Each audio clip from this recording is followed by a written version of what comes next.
Hi అండి. ఈ obesity స్థూలకాయం దీన్ని ఎలా గుర్తించాలి? ఫస్ట్ పేషెంట్ మన దగ్గరకు వచ్చినప్పుడు బిఎంఐ అని క్యాలిక్యులేట్ చేస్తామండి. అంటే బాడీ మాస్ ఇండెక్స్ అంటారు. పేషెంట్ హైట్, వెయిట్ తీసుకుని దీన్ని క్యాలిక్యులేట్ చేస్తాం. మన ఇండియన్స్లో అయితే ఇది 25 అండ్ అబోవ్ ఉన్నప్పుడు, పిఎంఐ 25 అండ్ అబోవ్ ఉన్నప్పుడు ఒబేసిటీ ఉన్నట్టుగా గుర్తిస్తాం. నెక్స్ట్ స్టెప్ ఏంటంటే అసలు ఎందుకు ఒబేసిటీ వచ్చింది పేషెంట్లో, అంటే లైఫ్ స్టైల్ వల్ల వచ్చిందా, లేదా ఏమైనా హార్మోనల్ ఇష్యూస్ ఉన్నాయా, లేదా జెనెటిక్ ఇష్యూస్ ఉన్నాయా అని ఫస్ట్ నిర్ధారించుకుంటాం. దాని తర్వాత వచ్చేటప్పటికి ట్రీట్మెంట్.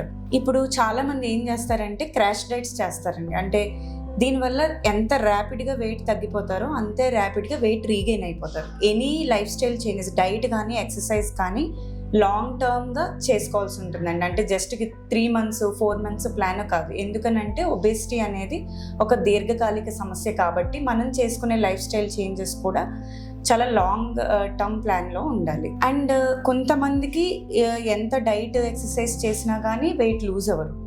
వీళ్ళకి డాక్టర్ పర్యవేక్షణలో, అంటే సీనియర్ ఫిజిషియన్ కానీ ఎండోక్రైనాలజిస్ట్ కానీ కొన్ని మెడిసిన్స్ ఇవ్వడం ద్వారా ఒబేసిటీ తగ్గించగలుగుతారు. Thank you very much.